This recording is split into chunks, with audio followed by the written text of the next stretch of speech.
Out of the announcement of everything. It's like, this is going to happen on this day. Plan for it for weeks and months. The schedule, it's like, we'll let you know sometime in May. And then it's like, okay, in 3 days, we're going to have the schedule release. Why is that such a unique thing? And why was it perhaps even in flux, according to Peter King, until yesterday when the NFL does indeed announce, like, nope, it's happening and it's going to happen on Thursday? Well, the biggest challenge is, you have so many possibilities of the schedule. The league currently, back when I was doing the schedule, we used pegboards to actually figure out, where games would fall. We had options. We locked in a Sunday night schedule, a Monday night schedule, and the rest of the schedule kind of fell off of that. Now, with computers and algorithms, they've got the ability to generate thousands of what they would call playable schedules. And so then it becomes what's good, right? What's good for TV, what's good for the teams, what's good for the travel, what's good for conflicts. And then they go over that, and ultimately it goes to the commissioner for approval and release. But there's a process, right, of what do we think is good? They grade each schedule. So I think at the end of the day, as they get closer and closer to a date, then they start to pick apart, well, is this really better than this one? And I think that's where some of this judgment comes in from a daily standpoint. We actually used to release a schedule probably second week of April in the 90s and early 2000s. And now you're looking at second week of May.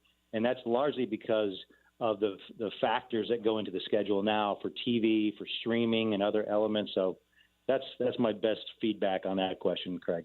So I'm not a computer programmer by any means. I did take some computer science in college or in high school, enough to know kind of the base level of how some of these computer programs work. And basically, there's a series of inputs. Those are all rules. And then based off those rules, it will spit out your outputs. They have a much fancier thing than the way I just described it. But the question I want to ask you off of that, Joe, is as this has become computerized over the years, what are some of those inputs? What are some of the rules, from stadium availability to travel rules to limits on, primetime games? What are some of those inputs that every schedule that the computer spits out has to follow? Well, you start with the inventory of games, right? You have 272 games that are played.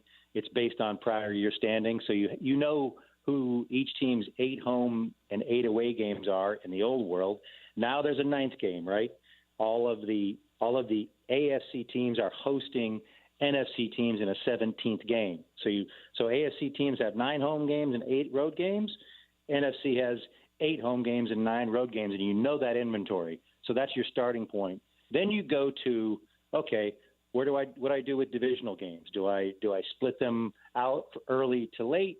You've seen the league kind of lean to late season divisional back-to-backs in some cases, weeks 11, weeks 14, weeks 12, weeks 16. We used to try to spread it out more, but the league has basically said those divisional games are so good, it's okay to hold them back.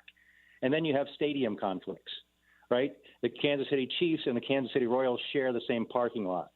So you don't really want to play on a same weekend when the Kansas City Royals are on a home game, a Chiefs game. Plus the Chiefs are such a massive tailgating experience now, they try to avoid that. The other things are big events, like even in your world, I think there's a Morgan Wallen concert that is the week before the NFL season starts. Sometimes those concerts tend to, kind of tear up the grass or tear up the turf. And is that really what you want to play in the next week? That's something to consider.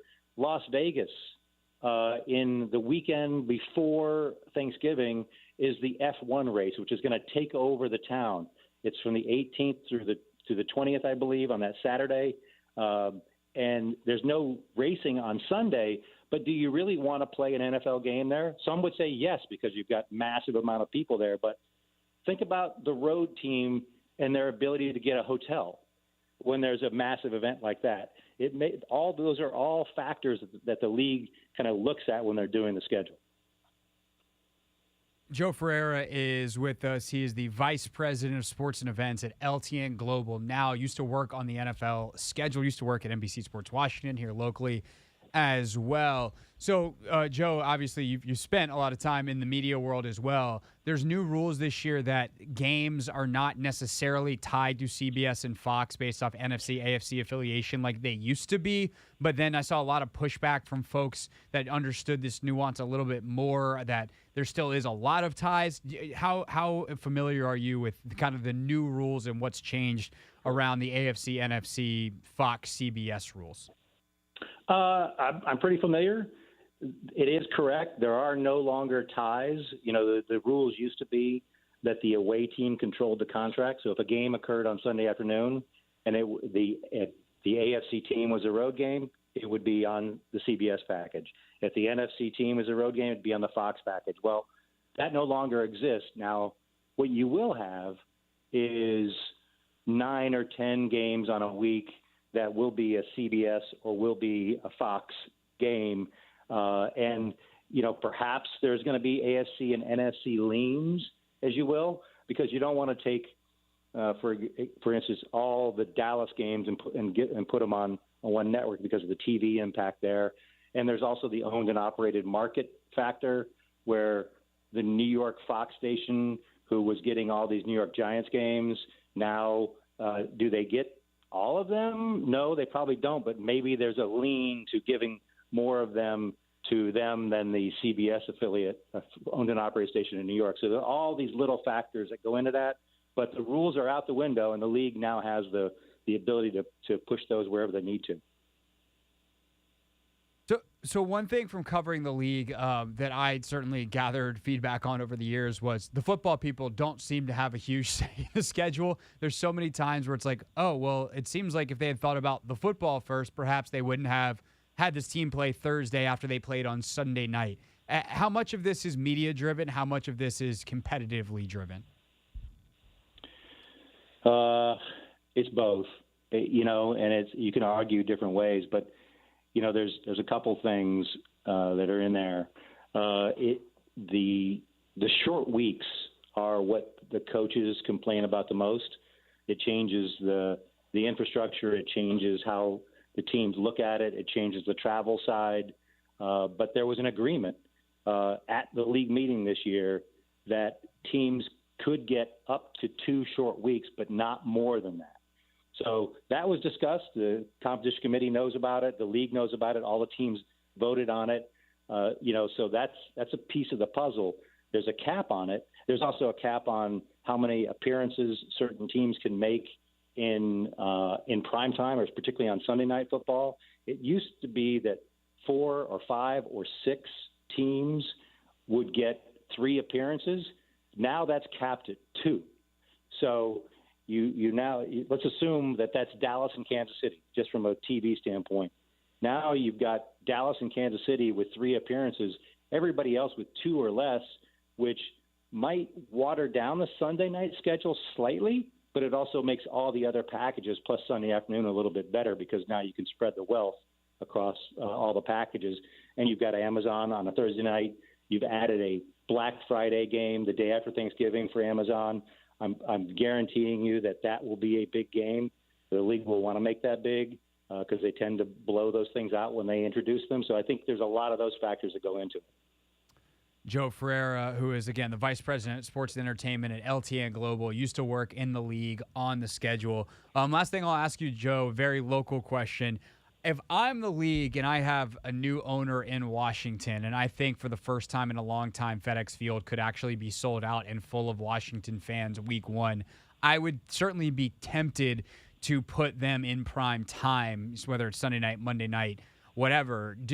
I'm obviously also biased because I live here and I'm focusing on this team more than they are when they've got all 32 in their scope. But how tempting how likely / how tempting is it for the league to put Washington at home week 1 hosting someone like the Cowboys for the first game of the Josh Harris era? I don't know that the ownership side is really that big of a factor. It tends to be more player focused and rivalry focused than it is the ownership side. I think it's a legitimate, piece of information that the league is taking into its process.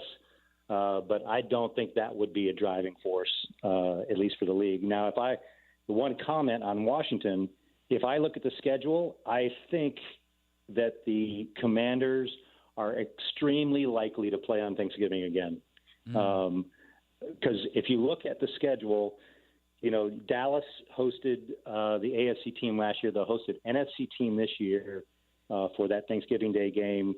I think if you start to go through it, the good thing about Thanksgiving in Dallas is you could put any team in there and it'll do well because it's a captive audience. But you want it to be good. The Rams are an option, but who knows what the Rams are going to be. So the division games, like they played the Giants last year, are always a good go-to for the league. And Philly-Dallas is too big for that. You don't need Philly-Dallas in Thanksgiving. You can put that in a primetime or a different area. And the Giants played there last year. So who's left? Washington. So I think if I was a betting man and looking at the Thanksgiving play out, I think there's a good chance that Washington will be playing at Dallas on Thanksgiving Day this year. That is interesting and would make a lot of sense because they haven't played Thanksgiving in a while. I think I was actually there. I was still on the beat back in 2019 or earlier, whenever the last time it was 2020. They actually played 16, 18, and 20. Oh, that's right. And 17 as well. And they played in 17, but that was the primetime game against the Giants. Right.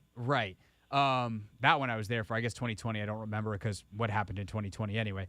But you did spark another question. Do you think it's likely that the Commanders wind up playing? New England is one of the teams that's hosting a game in Germany.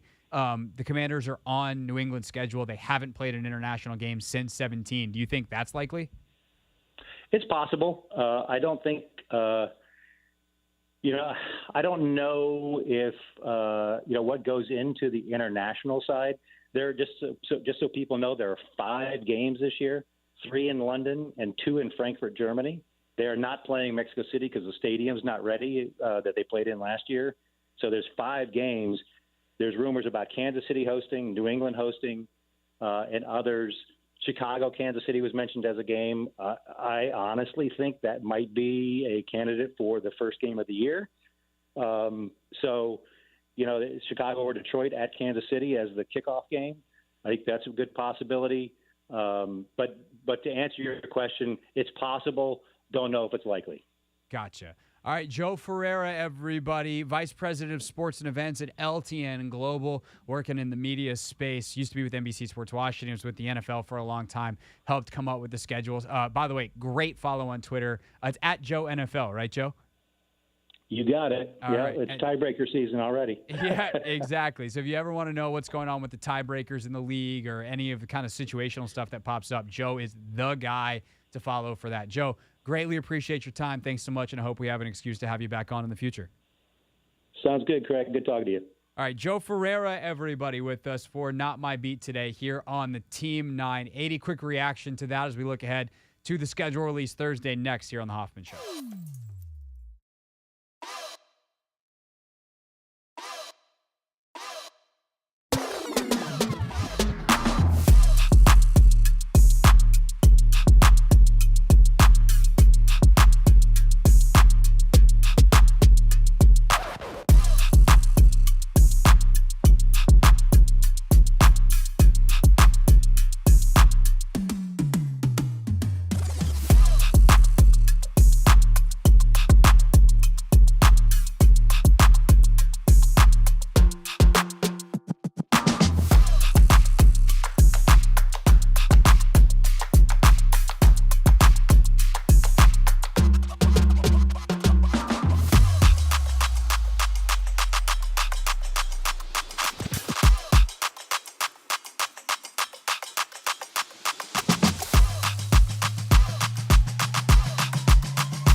It's the Hoffman Show on the Team 980, always alive as well on the free Odyssey app. All right, so the NFL schedule comes out on Thursday. We'll probably take a longer look at this tomorrow and then obviously on Thursday, because tomorrow we'll learn whether or not the Commanders are in Germany or London for one of the games this year. Again, I'm saying it now, Anthony, if they play overseas, your boy's going overseas. London, Germany. I'm rooting for Germany, but either way, I'm there. Well, you enjoy your trip over there. I wish I could go, but you know that you can't already preemptively. Yeah, I know that I can't. Just because of I'm juggling two teams. I got the Colts, I got the Commanders on two different hands. So yeah, I gotta figure out how I want to prioritize my travel and things of that nature. I mean, I guess the Colts could also wind up overseas. Obviously not in the same week. That'd be pretty cool if they were there back-to-back weekends, though. You just did a week. Yeah. It's like they, somehow – because let's see. The Commanders away opponents are the Cowboys, Giants, Eagles, Rams, Seahawks, Patriots, Jets, Falcons, Broncos. And the teams that are hosting, quote-unquote, games over there, England are the Bills, Titans, and Jaguars. So nothing there. Then Chiefs, Patriots are the 2020 or the two Germany games. So you need an away team. The only one that fits the schedule are the Patriots. So if the Patriots are willing to give up their home game against Washington, which seems like the right one to give, or one of the right ones to give up, then it seems like that one could be a prime target for New England. Yeah, sir. I don't know who the Colts opponents are, but obviously the Titans are one of them. So are the Jags. Yep. So you got the division possibility that you could go Germany, England, or England, Germany. I'm just saying. Hey, look, let's see how it works out, and we'll go from there, baby.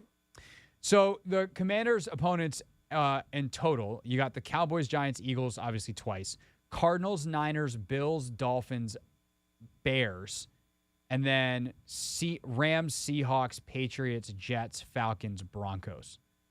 By the way, good year for the beat reporters to get airline miles. It's a lot of airline miles.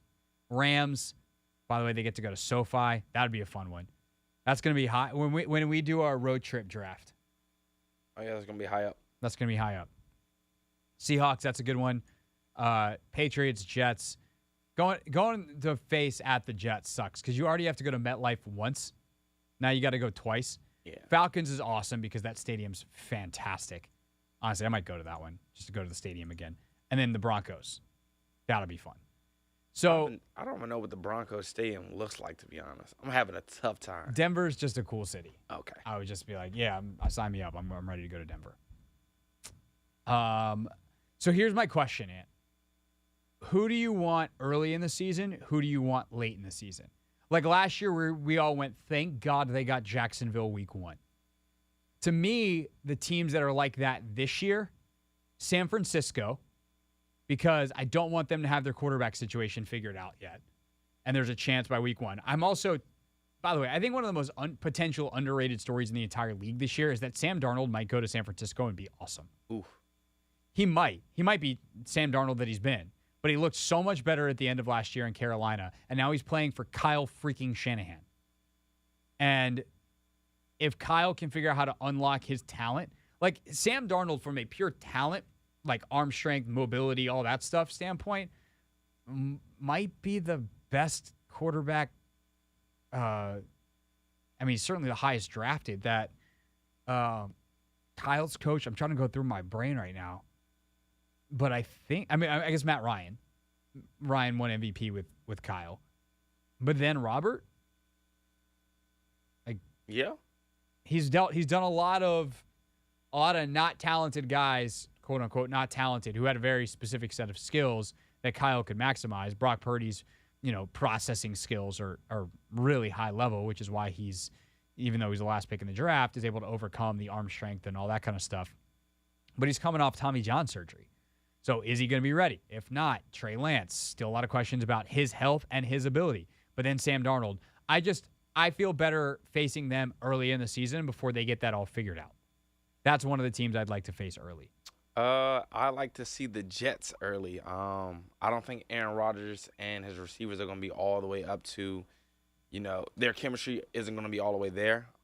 That's one team I would love to play early.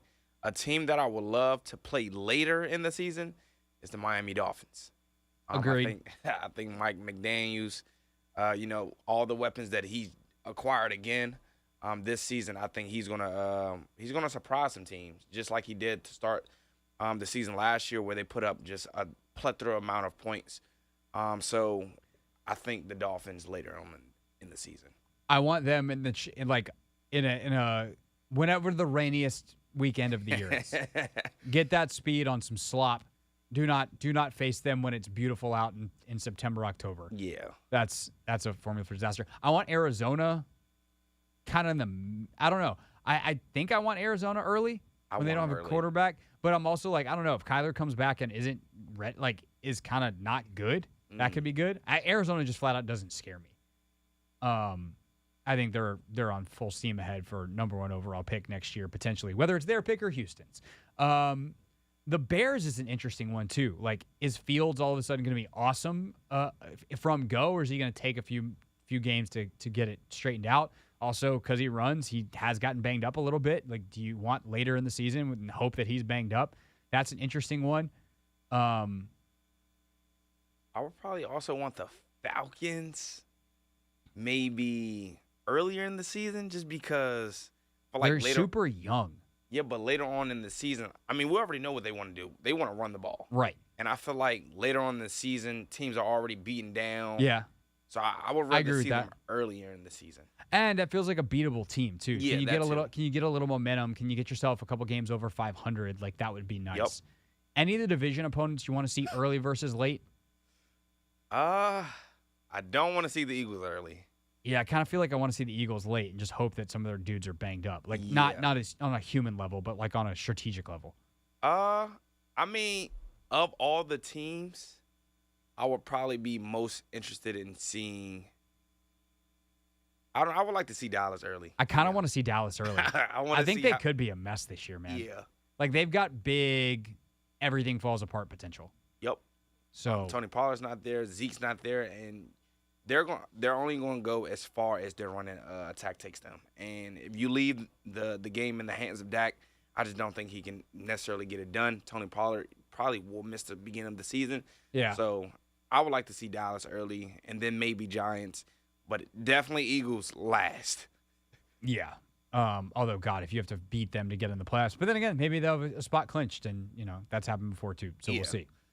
Full schedule release coming up following us on Thursday night live from Old Ox Brewery. We get back here on the Hoffman Show. We head out to Los Angeles, talk to someone covering the Lakers-Warriors series here on the Team 980.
talk about the Golden State LA series now with Law Murray, who joins us from, I don't know, Law, where are you? LA, the Bay? You're in between games right now, covering it for The Athletic. Welcome to the show. What's up?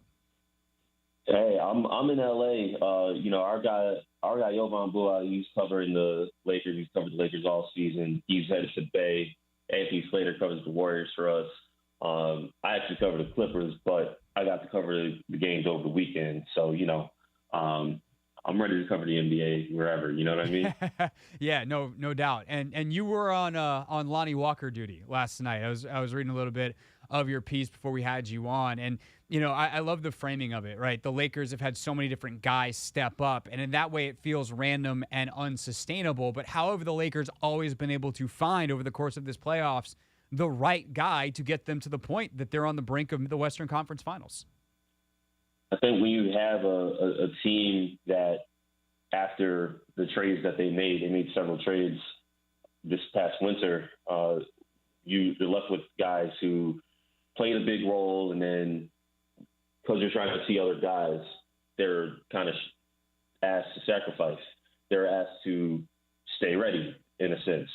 And Lonnie Walker got his opportunity at the game that I covered, Game 3. He played in the first quarter, and I knew right away, okay, that's a moment, because anytime you got a guy who was a starter, was out of the starting lineup after an injury, and then out of the rotation after the trades that the Lakers did make, and then is reintroduced to the series, that can go one of two ways. Either a guy is rusty or isn't ready to play at all or plays poorly, or a guy fits in and it's a seamless reintroduction to a lineup.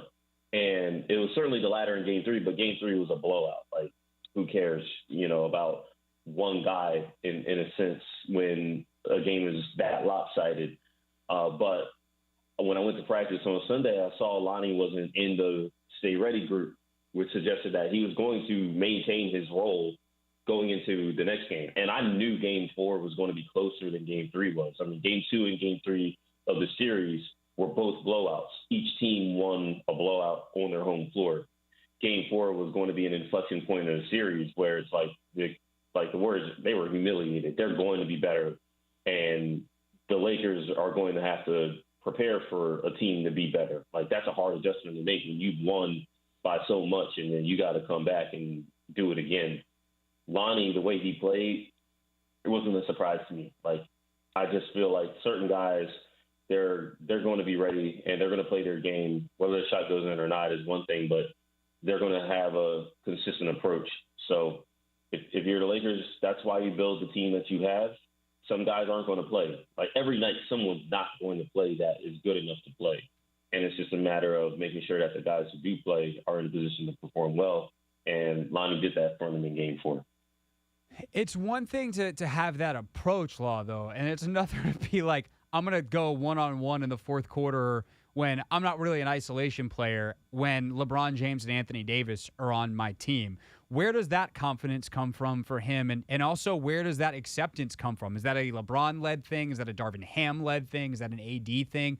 That a guy like Lonnie Walker feels empowered to go one-on-one and take long pull-up twos as long as they're going in against Steph Curry in the fourth quarter of a decisive playoff game? I got to push back because he is a one-on-one player. Like, that is exactly the kind of player that Lonnie Walker is.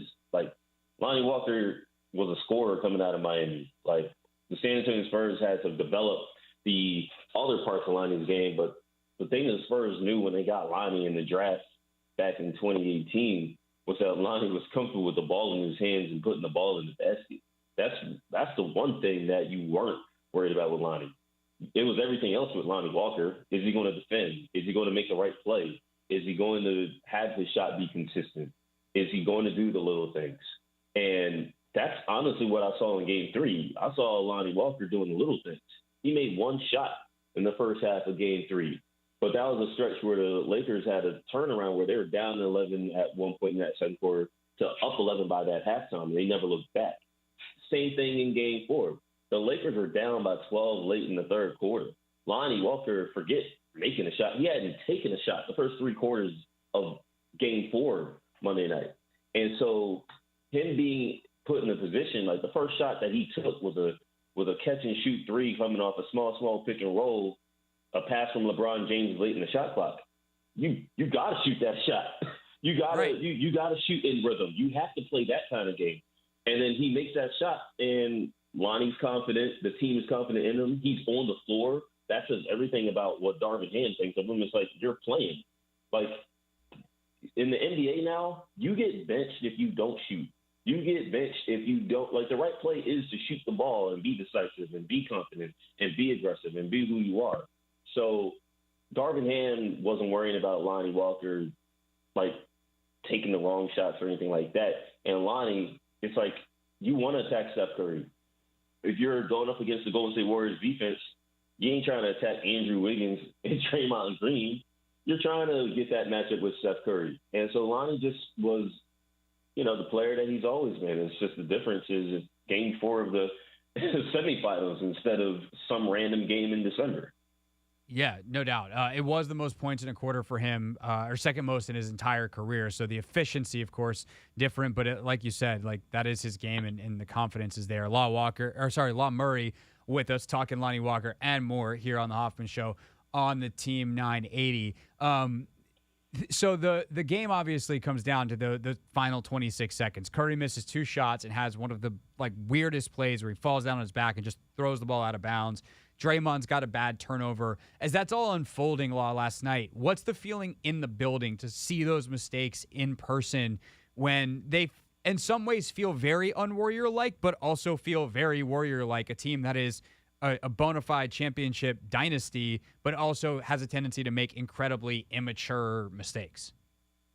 Shoot, man. Like I said, I wasn't even in the building for that. I was in a spot where I was chilling. You know what I'm saying? Like, I was in the building game 3. So looking back at those plays, though, and looking at how those plays unfolded, you're talking about a Warriors team that, as much poise as they might have developed over the course of their dynasty, this type of team that the Warriors have been has been a team that is over-reliant on the three-point shot. They will turn the ball over. They will let you in a game. Their situational basketball has honestly been really bad this year. And the way that Game 4 unfolded was just a continuation of the kind of team that the Warriors have been all season long. Over-reliant on Stephen Curry, over-reliant on a particular offensive action. They took way too many threes after really establishing a lead by being able to get in the paint. And over-reliant on the fact that all those guys, it seemed like they were tired, honestly. It seemed like they didn't have the relief. They weren't strength in numbers anymore. I think Jovan, he wrote a great piece at The Athletic on how the Lakers are the deeper team. The Warriors are asking too much of the guys who, honestly, they've asked a lot of over much of the last decade, but it's coming in against a team that is built to beat them right now. And now you're moving the series to a point where the Warriors have to win 3 in a row. They've done that before. But they've done that before as the better team. Back in 2016, before they blew a 3-1 lead in the finals to LeBron, they overcame a 3-1 deficit in the conference finals against the Oklahoma City Thunder. So those guys, Steph, Clay, Draymond, I'm sure that they feel like they can still win this series. That's not their problem. The problem is who's coming with them. And guys like Jordan Poole, he's getting played off the floor.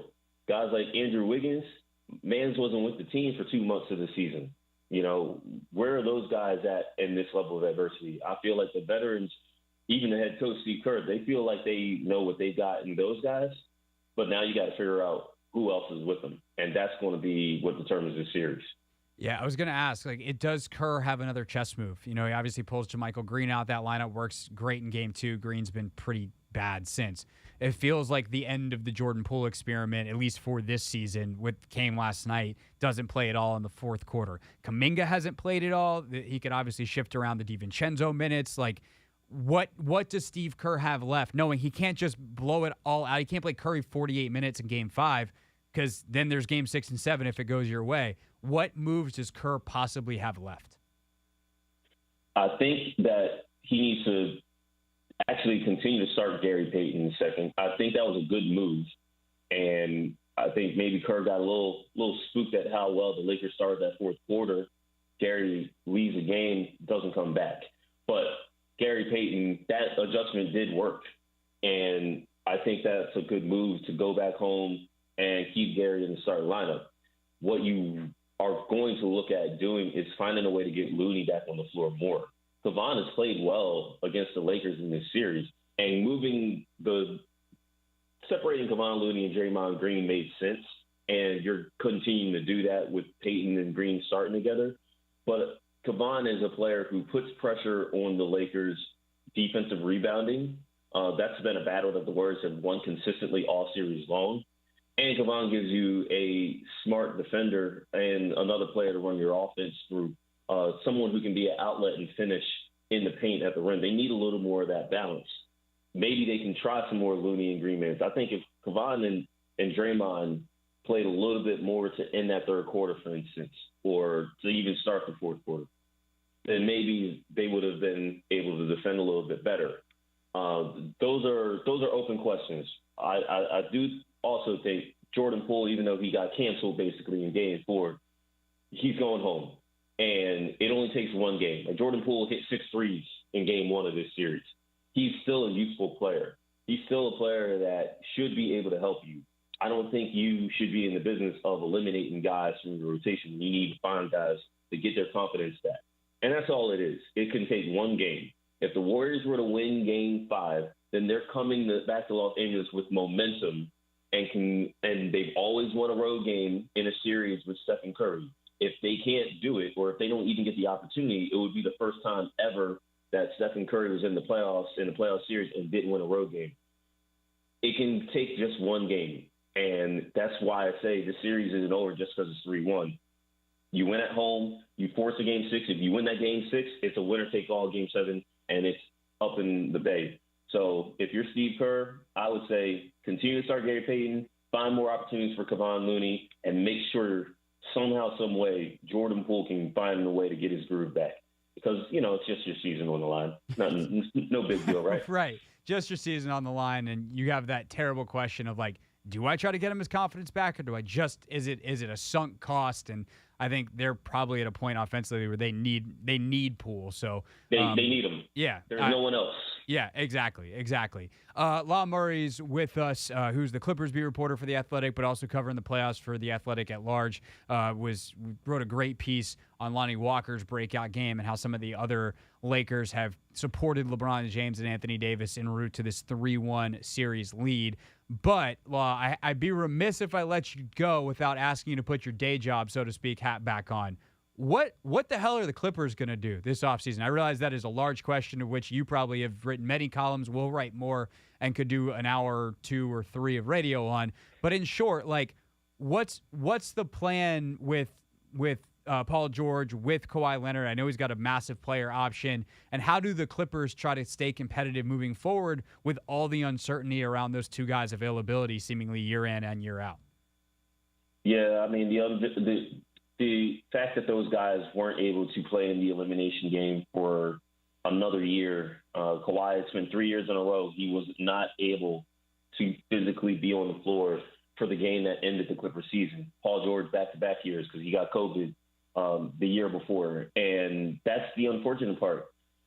These guys, look, if they didn't like each other, if they didn't like their teammates, their head coach, the front office, the org, if the chemistry was bad in general, if those guys were really bad basketball players and bad basketball fits, then it's easy to say, please get us away from this duo, right? Like you saw in Brooklyn with Kevin Durant, Kyrie Irving. I mean, Kevin Durant power plays or attempts to power play last offseason, and that didn't even work. Steve Nash wound up leaving the post anyway, and then they wind up trading both of those guys anyway. That's not the situation in LA. Like, these guys are committed to not just each other, not just their craft, but to trying to win this championship for the Clippers. That makes it hard. Those player options, they're not a thing this offseason. It's next offseason. And so they're entering the last year of a theoretical championship window, and they're getting older. Both guys are over the age of 30 now, and with 1 year left, those guys are extension eligible, and I'm sure the Clippers will explore potential extensions with both players. But the thing that they have to do differently this year compared to last year they brought every single player back except for Isaiah Hartenstein, and they used Isaiah's spot to sign John Wall, who they felt would balance the roster better. They felt like they had so many wings that they were just going to lean in the small ball with Kawhi and Paul coming back, and that was going to be how they played. That was going to be their identity. What made that identity basically something that was unrealized is Kawhi getting hurt so early on his way back from ACL surgery. They were never the team that they thought they would be until January, and by January, they knew they had to switch up the role players.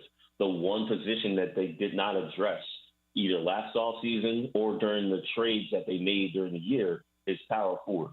And they have too many guys there on the backside of their careers. That's a place where they need to shake the roster up, shake the rotation up, but overreacting to how the seasons have ended, I say seasons plural, would be a mistake for the Clippers. Blowing it up is stupid. It would be justified, but it would be stupid. Like, you're not getting better in the present or in the future by quote unquote blowing it up with the guys that you had. It's better to bring your stars back. They're going to have the head coach back, and the front office's job is to reinforce the roster with guys that are younger and more athletic around your two star players. And then you just got to hope that those star players can stay on the floor. That's it. That's really all they can do right now. Yeah. Now I'm going to go onto the trade machine and see how many sign and trades I can work for Kyle Kuzma and see who I can steal from the Clippers roster for 5 minutes of radio entertainment. That's what I'm going to do now, Law. Oh man, don't even. Kyle Kuzma is not what I you're looking for. Kyle Kuzma. Kyle's not the kind of fit that you want to go for. Kyle's a really good player, but like next to Paul and Kawhi, you probably want a better shooter. You probably want a more impact on the defensive end. I think Kyle's a good player, but for the salary that Kyle's going to command, I don't know if that's the right move to make. All right, fine. I'll go search for other sign and trades, or he'll just leave in free agency because the Wizards don't know what they're doing. Have fun covering a winning team, Law, and enjoy the rest of the playoffs. This was great. We'll definitely try to have you back. I enjoyed talking hoop with you and hope to do it again soon. Hey, thank you so much for having me. Law Murray, everybody, covering the NBA for The Athletic, their Wizards beat writer, also covering this Lakers-Warriors series. Wrote a great piece on Lonnie Walker that you can read in The Athletic. All right, when we get back, how close was that game last night? That is what we will look at. I'm going to try to give you 10 things that if any one of the 10 had changed, then we would have a different outcome and a 2-2 series. Also coming up in the 6 o'clock hour, we will take a look at the top 5 players left in the postseason. How would you rank them? And then, of course, looking ahead to the games tonight, Sixers, Celtics, Suns, Nuggets. Plus, Anthony, anything particularly good for real things that you got planned for us? First of all, we didn't get to some of the stuff from yesterday. So yeah, we got Jimmy talking dunks. We had some other stuff, we too. got LeBron on Bronny. Oh, yeah. We got Shaq saying the series is over and that maybe not this series, the Knicks and Heat series? Heat series is over. Oh, is that the argument he had with the rest of the table? That is one of the dumbest arguments they've had on the show since Shaq tried to argue about gas prices? Yep. Oh, yeah, that was a good one. That's a really good one. And then we got Snoop Dogg on joining the Ottawa Senators. Ooh, I heard that one. That one's really good. Yeah, so we got some stuff. We got a lot of stuff. We're Yeah, going to have to do like a full segment. I'm going to break on time, get a full segment, real things. Yes, sir. So that's fun. Anything else? Oh, we got Kesty tomorrow at 5. There was something else that just popped up that planning ahead for later in the week. Who was it? Son of a gun. Oh, Kevin. We're talking about Sheehan and schedule stuff on Thursday. I think that was the main thing. Maybe that was it. We're planning ahead. Yeah, and Friday we're going to be we're going to have the schedule. Anthony and I are going to be planning road trips. Yes, sir. Should we do just Commanders games, or should we do like an NFL road trip? Like we get to pick any games we get to go to all year. That'd be kind of fun. I think so. at large, yeah. So maybe we'll do both. We'll do Commanders only, and then we'll do an NFL-wide road trip. Yes, sir. I like it.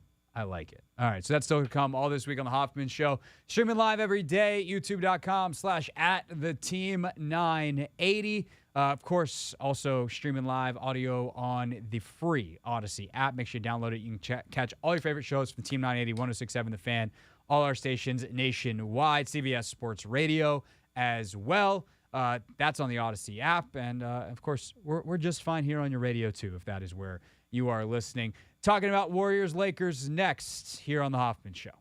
You can...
It's the Hoffman Show, final hour on the Team 980, always live as well on the free Odyssey app, streaming live as well on YouTube, youtube.com/@theteam980.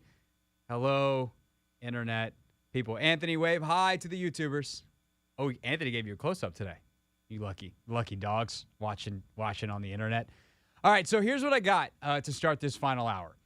I am definitely a Warriors fan, like professionally speaking, a Warriors fan. I love the way they play. I think they're really good. I like being right. Thus, I've picked the Warriors a lot, and they have given me great joy because I have been right a lot. Anthony is a Lakers fan, as in like truly, well, he's a LeBron fan, and thus he's a Lakers fan. Yes, sir. And he actually thought the Lakers were going to win this series and said Lakers in 6. And right now, well, he looks pretty right. Like he's on track to be right. But I just want to underscore how close last night's game was and that these are the margins on which championships are swung. I was listening to Zach Lowe's pod, which is a must-listen throughout the playoffs, and he was talking with Kurt Goldsberry, one of his colleagues at ESPN, and they were talking about how, like, Joe Mazzulla calling a timeout or not, or, you know, had the game swung the other way in that Boston-Philly series, that push-off on Tatum that wasn't called. Like, those are the margins on which championships swing this time of year. And so I was like, there had to be 10 things in this game that swung it last night. And so I made a list. Here are my 10 things that could have completely changed the outcome. And I'm not talking about 10 like if all 10 of these happen, the Warriors win by 15 points, right? Any one of these changes, and the Warriors either, I define this as probably, or definitely win the game last night. Anthony, here's my list. I'm going to start at the very end with these missed shots from Stephen Curry. I do. That's not the missed shots from Stephen Curry. These are the missed shots from Stephen Curry. First of the last 2 minutes. Next one will put the Warriors at the line. No fouls to give either way. Curry dancing with Davis. Lost the handle. keeps the dribble. 10 to shoot. Curry doing it himself here. 1 foot fadeaway. No good. I will pause it there to say that ball was halfway down. That one was in. That's a shot he's made all series, all year, all his life. He has been so good from 2 that it feels like he should be taking more pull-ups because he hits all of them. And instead, Warriors get the offensive rebound. And by the way, before I even play this is also on my list somewhere. I had this at number 5, but because we're playing the audio, I'll move it up to number 2. If Draymond simply, when he gets this rebound... Tipped by Wiggins. Fadeaway, no good. It's Green with a rebound. Tipped by Wiggins. If he merely goes back up, he probably scores and gets an and one.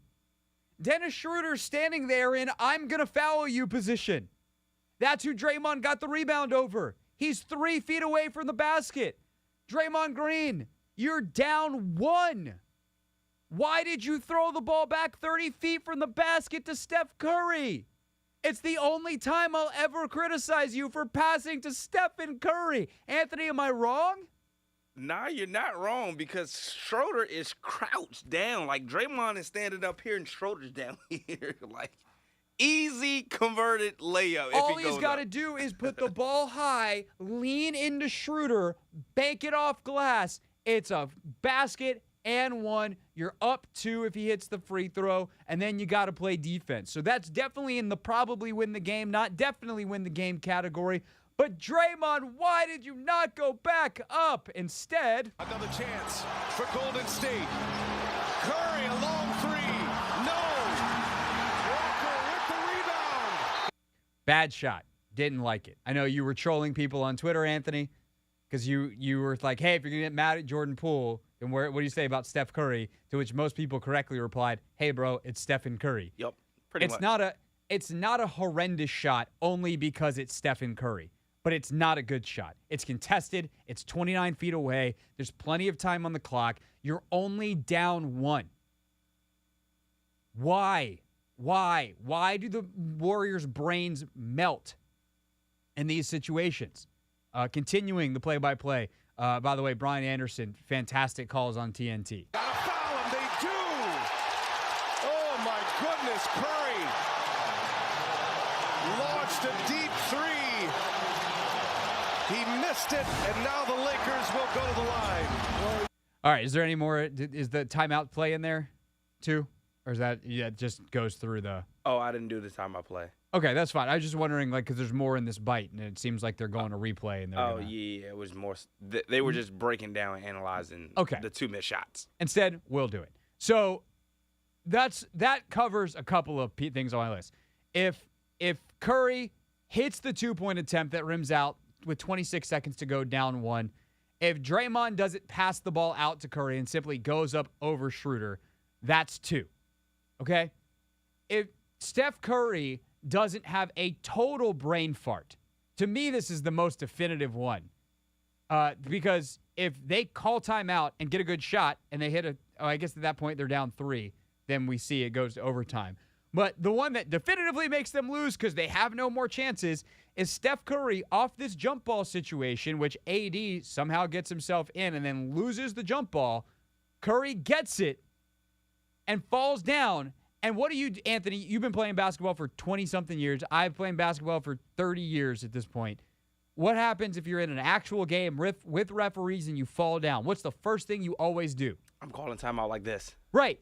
To the point that sometimes... Sometimes it's the dumbest thing to do, and you're just like, why did you waste that timeout? There's no one within 7 feet of you. Just pass it to a teammate. LeBron had a situation earlier in the game where he's on the ground. He's able to wrestle the ball away and throw the ball, save a timeout.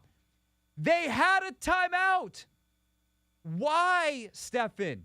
Why, in that situation, do you not use it? And I seriously wonder if there was like a thing in his head where he was spooked from that Sacramento series where he called timeout and they didn't have one.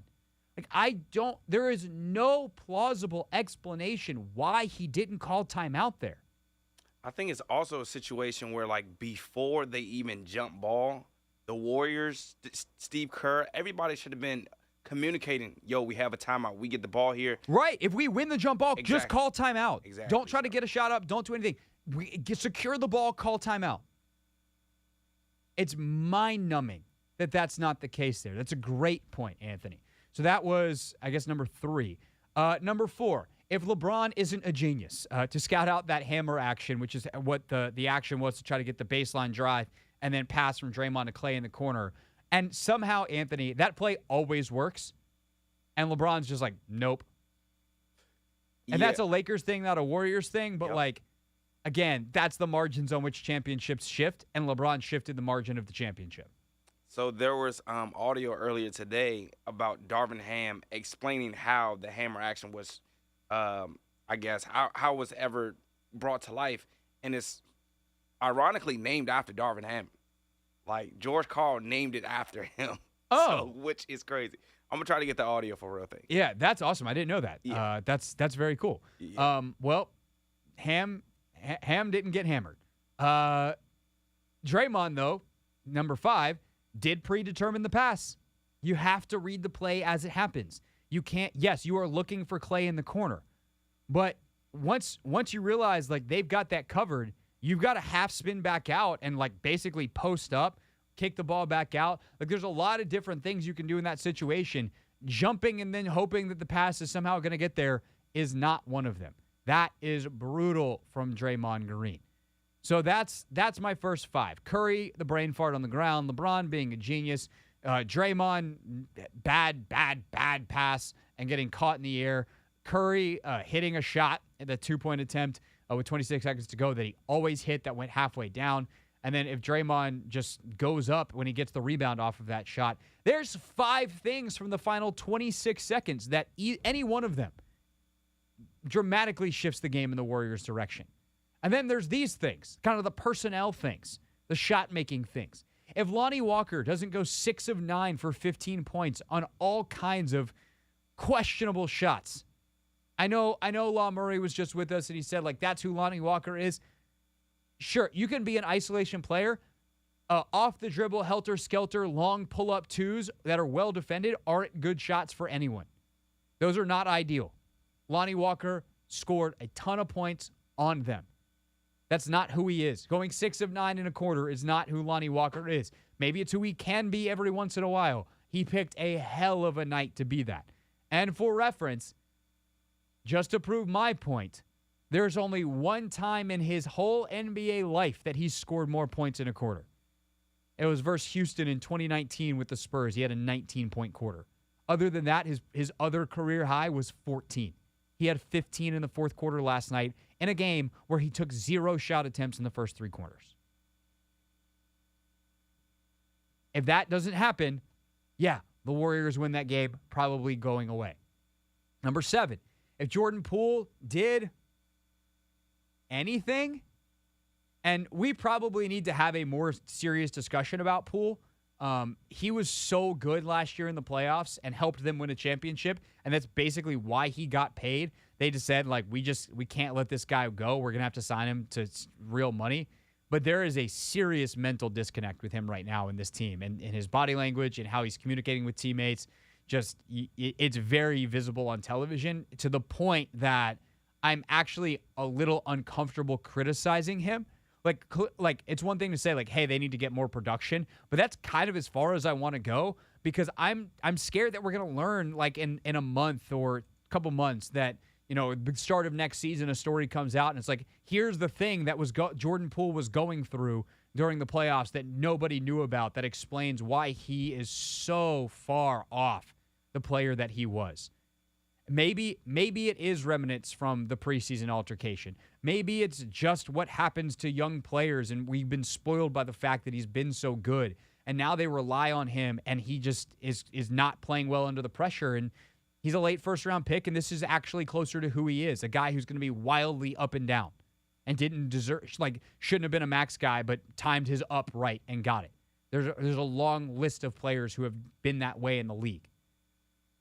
But he needs to, like, whatever the reason, he's got to play better or the Warriors season is going to be over. Number 8, speaking of guys who need to play better, if Klay Thompson hadn't compounded an already bad shooting night with 2 really bad shots in the final 5 minutes, just as Steph was starting to really heat up.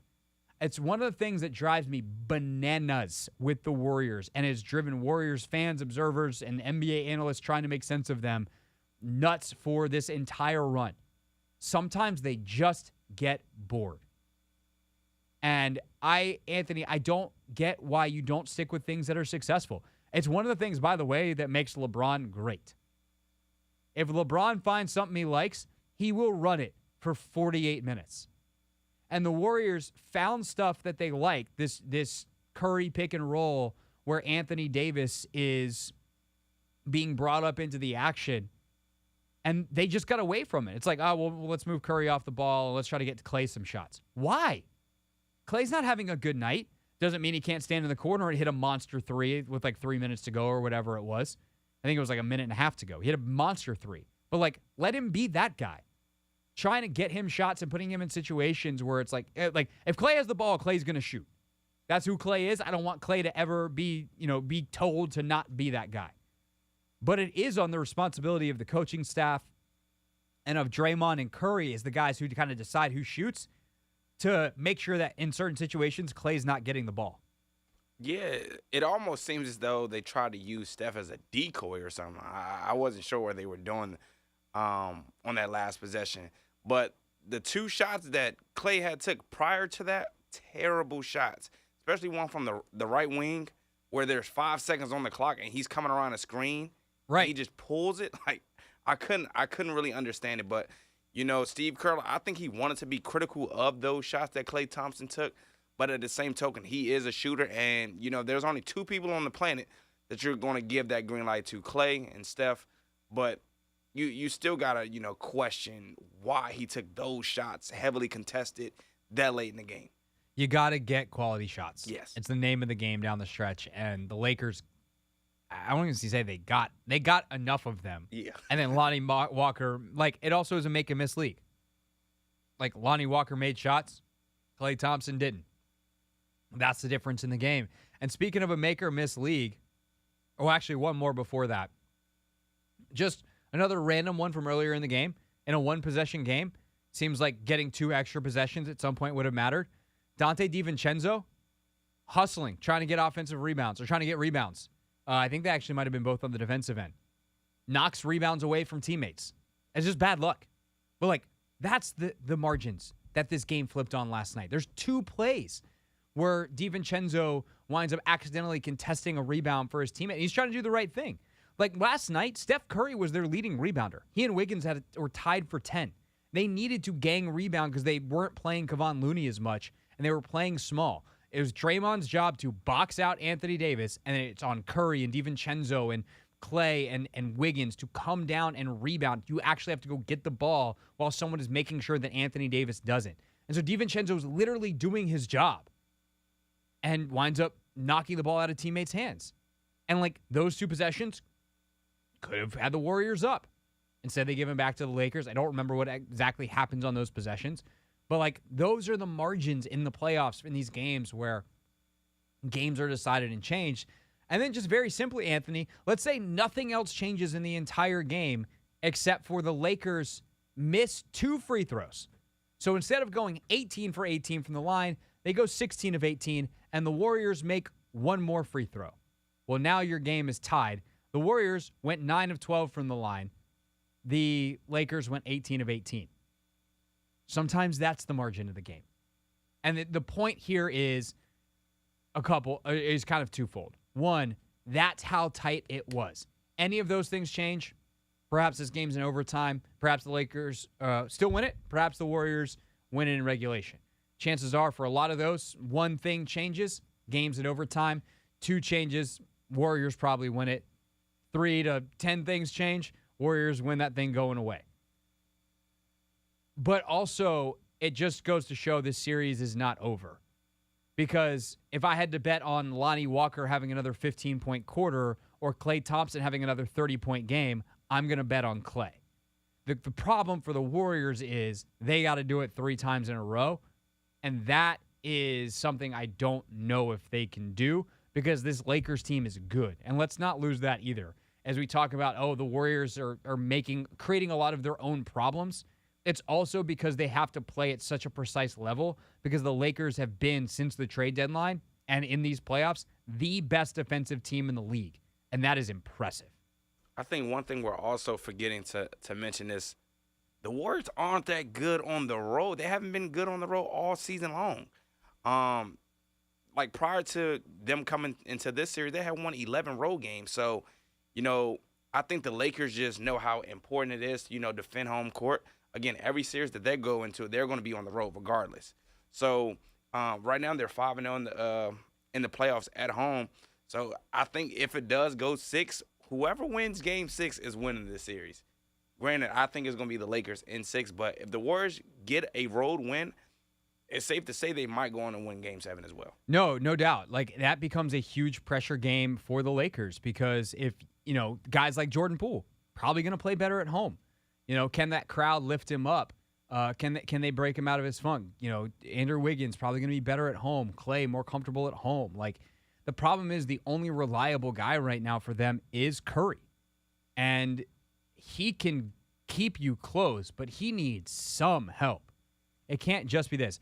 I will say I do wonder if their focus, which ebbs and flows, we talked about it ad nauseum in this segment, their focus that ebbs and flows, if they know this is it, if it flows, or if it ebbs, whichever one is the down, if it's down, if we lose focus, we're going to lose the series. So that margin of error, that sharpness they had in a Game 7 in Sacramento, is that there for them the rest of the series? Are they locked in on the details? Can they maintain that? Because there is a level of freedom that they play best with, but it's got to be coupled with still getting the details right. It can't be careless. It can be carefree. It can't be careless, if that makes sense. There was one more thing I was going to say. There's one more point. They also need to play faster. A 104-101 game, if you ask me who that favors, I'm going to tell you the Lakers won that game. If it's 121-118, that's a Warriors game. And they, especially with like Gary Payton out there in that starting lineup, they need to get out and run because the Lakers' half-court defense is so good that they're, playing with pace. And look, the Lakers do like to play fast, right? They are one of the faster-paced teams in the league, but they can't run with the Warriors. And so I think it's important for the Warriors to make sure that they get out in space and don't have to face a set half-court defense from the Lakers. And that also, by the way, allows them to score and set their half-court defense versus LeBron being a freight train in transition and D'Angelo Russell being able to pull up and some of the other ways that the Lakers have gotten transition buckets. Lonnie Walker got going on a transition bucket last night. Score, set your defense, cut down the live ball turnovers. It all works in conjunction to be a formula that the Warriors can win with, but they got to stay focused and execute. Yeah, and last thing that I'll add is the Warriors got to hit more threes, Craig. The first two games, they had 20. They had 20. I think the Lakers are doing a fantastic job running them off the three-point line, forcing them to take twos. Sometimes they're making the two, sometimes they're missing the two. So I think that's falling into the Lakers' plan. No, definitely. DiVincenzo missed a couple open ones last night. Obviously, Poole being what he's been is a huge detriment. They just don't quite have the depth that they used to have. It used to be strength in numbers was their motto, and right now it's strength in Stephen Curry, and there's only so much load he can carry against LeBron, AD, and company. It's the Hoffman Show on the Team 980, always live as well on the free Odyssey app. Coming up next, we look ahead to the games tonight. Sixers and Celtics, Nuggets and Suns. We preview it next.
Hoffman Show on the Team 980, always alive as well on the free Odyssey app. Hope that you are having a great Tuesday. Not just a good one, Anthony. I hope people have a great one. A fantastic one. A marvelous day. A marvelous day. Marvelous. So I want to take a look real quickly at the rest of these playoffs tonight, starting with the Boston and Philly series. And it is this series is so bizarre, and it's really interesting seeing like some of the smart people, expert types kind of disagree with how it's played out. Like some people I've seen think that Philly's really lucky to be tied 2-2. Others are like, nah, like this is how this should be. Ultimately, how it's played out is bizarre, I think, because Philly is getting vintage James Harden, kind of, in that it's vintage regular season James Harden and a level of the playoffs that he's never reached in his life. James Harden has had some decent or even good playoff games. He's never had 42 and 45 like he has in Game 1 and Game 4 of the series. The way he's getting it is completely different. Like he just doesn't have the elevation and the viciousness of attacking the rim that he had when he was in Houston, where, you know, every once in a while James Harden would yam on someone. James Harden hasn't dunked in a game in a while. Kirk Goldsberry had that stat on a podcast I was listening to earlier on Zach Lowe's pod. I forget exactly when he said, but like he hasn't dunked in a game in a long time. And, you know, he's struggled to finish at the rim, and there's changes he's had to make, but he's made them. Obviously, you don't anticipate Philly being able to keep up without Joel Embiid, and Joel has been up and down as people are when they come back from injuries. He gets blocked by Al Horford in a big spot the other night. PJ Tucker has to be all up in his ear, being like, "No, man, you're the MVP. Like, let's play like it." Whatever he said, it was probably a lot of stuff that I can't say on the radio that PJ Tucker said to Joel Embiid the other night. But it gets him focused, and ultimately they go to him in that spot down the stretch. He makes a great pass, and Harden knocks down the three. There's the obvious mistakes that Boston has made that are, some people saying, uncharacteristic, but also, like, Joe Mazzulla's 34 years old, and he hasn't done anything in the NBA as a head coach. Not because he's bad. That's not meant to trash him. That is merely a statement of time. Joe Mazzulla hasn't been an NBA head coach in the playoffs before. Now he is. And you learn. You make mistakes. You try things because philosophically you want to let your players play. And then you realize that there's a reason that coaches typically take timeouts in certain situations to reinforce the types of things that, by the way, the Warriors also messed up. And Steve Kerr's coached in way too many playoff games to, you know, have his players making those types of mistakes, not using timeouts when you're supposed to, not leaving enough time on the clock, taking certain shots in certain situations when you shouldn't. But Boston, for all of their success and all the big playoff games they played in, is still a young team. Tatum's 24? Like, they just haven't had that much experience yet because they're still young. And so it is a bizarre series, but in a way, a series that makes a lot of sense. I think Boston's the better team. I think the longer this goes, though, the more Philadelphia has a chance and a better chance. Like, their chances rise because theoretically, Anthony, Joel Embiid should be getting better as these games go, and he hopefully is healing. I wonder if Boston wins the next two, it's over, right? So, you know, tonight goes a long way. And I think tonight, even if Philly loses tonight, this game's in Philly, isn't it? No, it's in Boston. It's in Boston. Even if Philly loses tonight, if it's competitive, that tells me a lot. That to me says, like, this series is going to go 7, and Game 7, who knows what the hell happens. If Boston kind of rights itself tonight, I would say there's a lot greater chance that this thing ends in 6. But I think the biggest factor that will be kind of that indicator for me, or the two biggest, are what does Embiid look like? Does it look like he's getting a lot better? And does Harden keep that aggression and play like he has in the wins versus obviously really poor showing in both losses? Yeah, I mean, and I agree from a 76ers standpoint. But I just ultimately think that the Celtics are the better team. And you talk about their inexperience. Craig, they've been here before. They've gone up against LeBron James in the Eastern Conference Finals. They've gone on to the NBA Finals. So I think they have the experience. I think it's more so on late game execution. And I think it falls on Jaylen Brown. I think he needs to be more aggressive in the series. Yes, Jason Tatum is the Celtics' best player, but at the same token, Jaylen Brown, when you got it going and you're not demanding the same amount of attention that Jason Tatum is drawing, go get the ball. You're allowed to play one-on-one with whoever's guarding you. And guess what? You've done a great job in being efficient and effective with your touches. So I think Jaylen Brown, he has to get more involved. He only had 3 shot attempts in the fourth quarter and overtime last game. So I think he needs to get more involved and just get this series over with. It's been too many times that Celtics have, allowed teams to get back in games. And I think with this series, I think the same thing. I think they should be up 3-1. That's me personally. Yeah, no, they should be, but Philly made the plays. Yeah, that's the thing. Like Boston, in all of the ways that I just spent, however long I spent saying this, or this, 10 thises could have gone the other way, and we're tied at 2 in the Warriors-Lakers series. You can say the same thing about this series if Boston had made any number of 10 plays, a couple of offensive rebounds that Tucker gets, a couple of missed shots, if they just operate a little bit faster and that 3 from Smart counts at the end, so many different things. Or they call timeout, get a better shot. Meanwhile, in the other series, we talked about this at length yesterday with Spiro Ditas, who joined us at 6:15. Really fantastic chat with the TNT play-by-play man that I would highly recommend going back and listening to if you missed it in our podcast feed that you can catch on the free Odyssey app. Of course, anywhere else you get your podcasts as well. Sometime before tip-off tonight. You got plenty of time. This is the late game. But I think the biggest thing for Denver tonight as they return home is, one, can they get the general uptick in scoring from your Michael Porter Jr.'s and guys like that because you're playing at home? You only had 11 points the other night. Can you get a 15 to 25? Can you get the random 30-point game for Michael Porter Jr. tonight and get a little bit more scoring? Guys like Christian Brown, the rookie who has played some big minutes for them in this series, only plays 8 the other night. By the nature of being at home, does Michael Malone give him a little bit longer leash? Can he play well? Those types of role players. But I think the biggest thing is, can you find a way to make someone other than Devin Booker and Kevin Durant beat you? It is a two-headed snake. You've got to figure out how to make, not even make someone else beat you. Make someone else take shots. I would simplify. I would present the information to my team that way if I'm Michael Malone. Say, if Devin Booker or Kevin Durant shoots, that's a bad possession for us. We are going to go all out to make sure that they don't even shoot. And I think at times teams don't get extreme enough in the NBA with this kind of stuff, especially in the playoffs. It's one thing in the regular season. But in the playoffs, I'm not saying play the Steph Curry at Davidson box and 1 or triangle and 2 where you play 4-on-3 at all times and 2 guys face guarding Steph and Curry. Because, then you're playing 1-on-3 with 2 guys guarding Booker and 2 guys guarding Durant. I'm not saying you're doing that. But I am saying, you got to blitz the ball out of their hands. Now, it's easier said than done, especially because there's 2 of them. You blitz the ball out of, Booker's hands.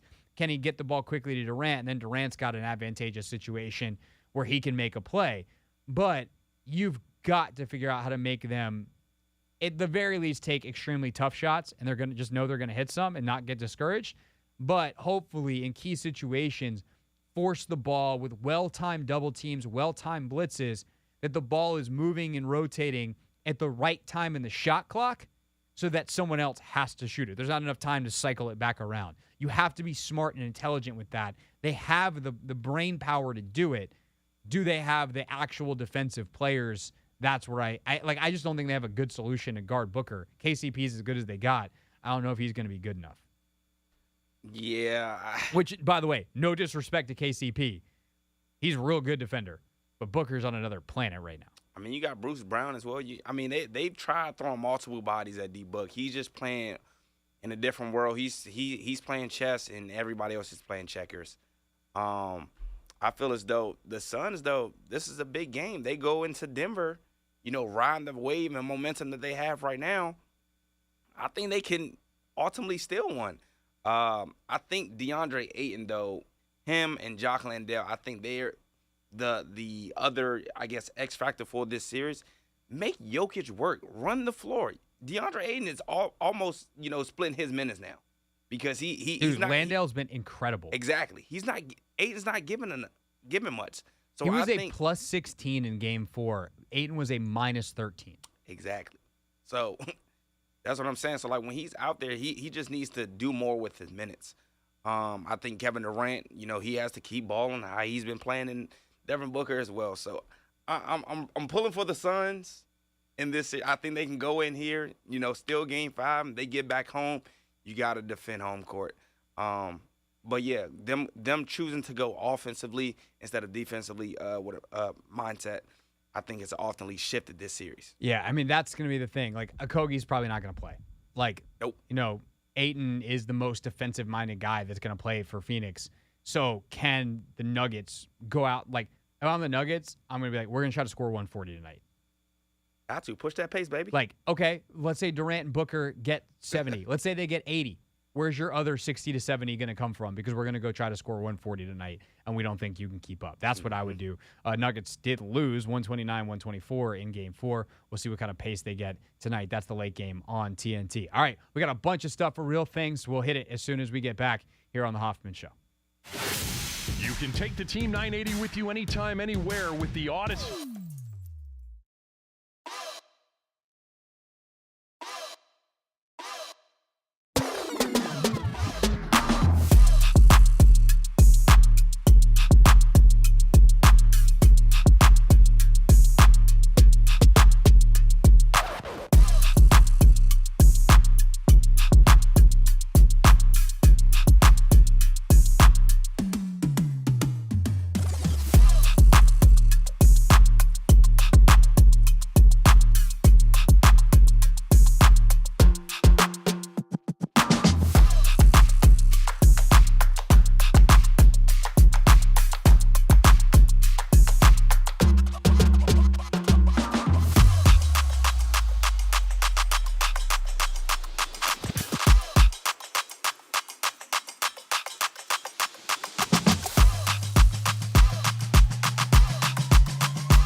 The Hoffman Show on the Team 980, always live as well on the free Odyssey app.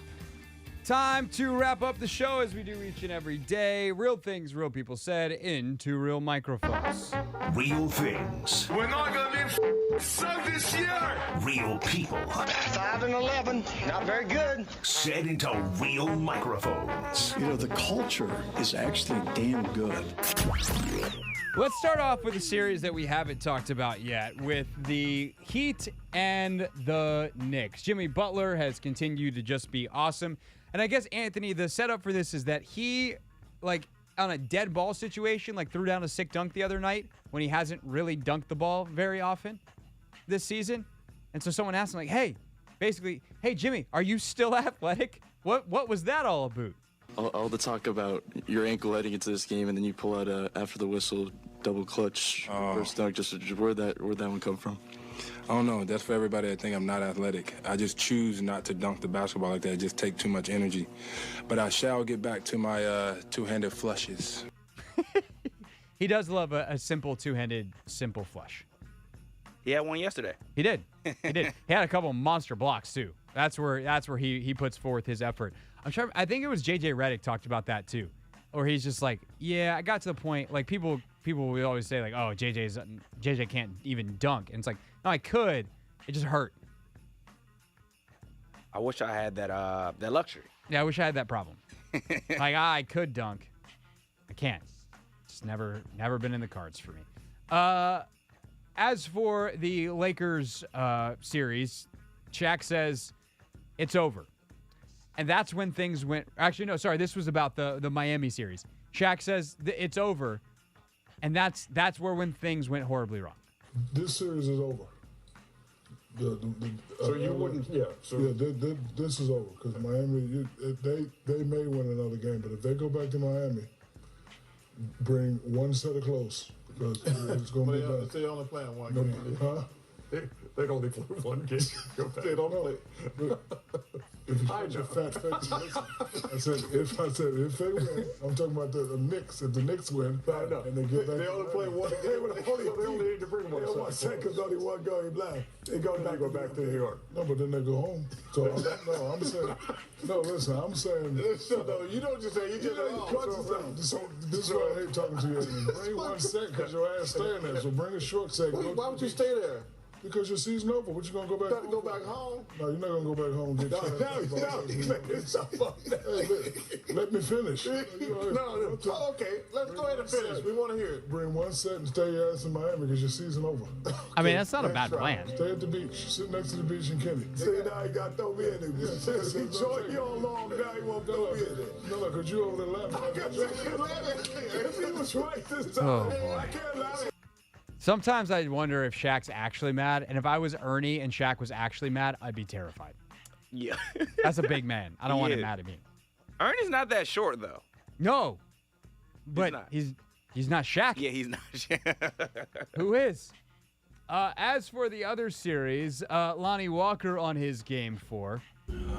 The greatest feeling you can ever imagine. As a kid, this is something I've been dreaming of doing, not just being a part of the playoffs, but impacting it, get alone and winning the playoffs. And, I'm truly proud of myself. It really shows my capabilities and just my mental fortitude. I think the hardest thing of, being able to play a lot and then not playing at all is sticking with it. There's a lot of uncontrollable things that you can't control. And you just got to take it day to day, stack the days, and every single day you're trying to be better than who you were yesterday. So that's what I'm always trying to accomplish, is just reach my best self. Not often we get serious during real things, but I will say this.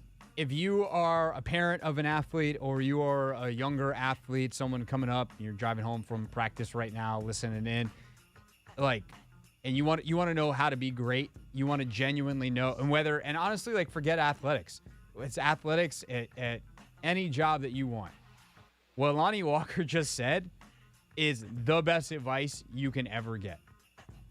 Focus on how well you can do the thing that you can control every single day. To a point, Lonnie Walker controls his playing time and all those kinds of things, but circumstances largely control that. How well other people play, matchups, all those kinds of things. All Lonnie Walker could do was show up and go to work every single day and figure out how he could be a better basketball player, more prepared for his next opportunity than the day prior.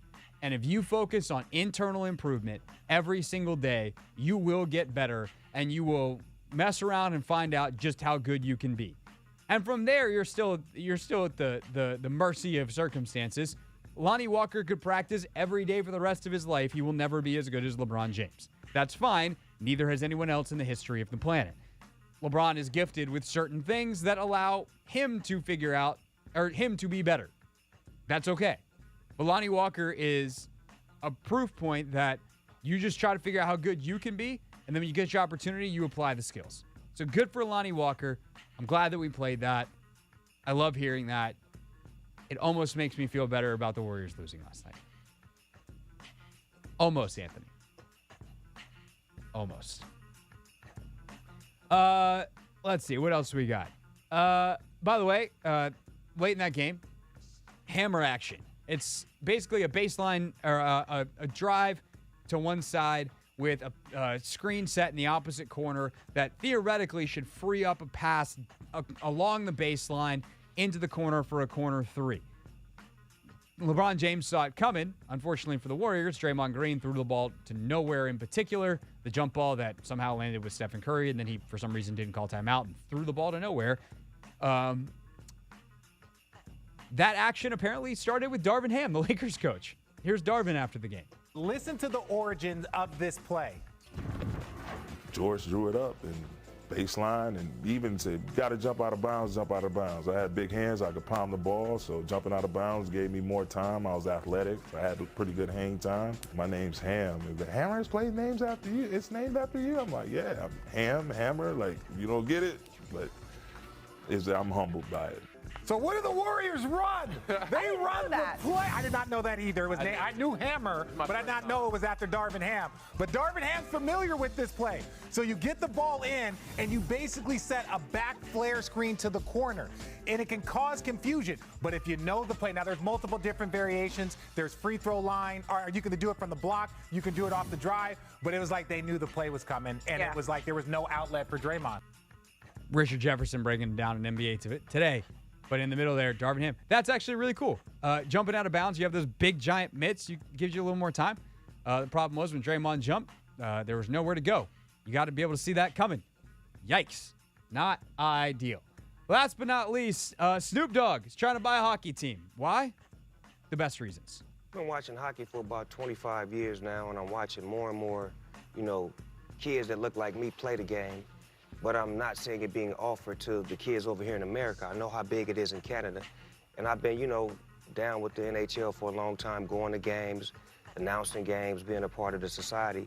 So this opportunity came in order for me to be a part of the ownership of the Ottawa Senators. So I jumped on it, and then the plan that we have is to also go and build a Snoop Youth Hockey League outside of Canada so kids in urban communities can learn about hockey, can play the sport.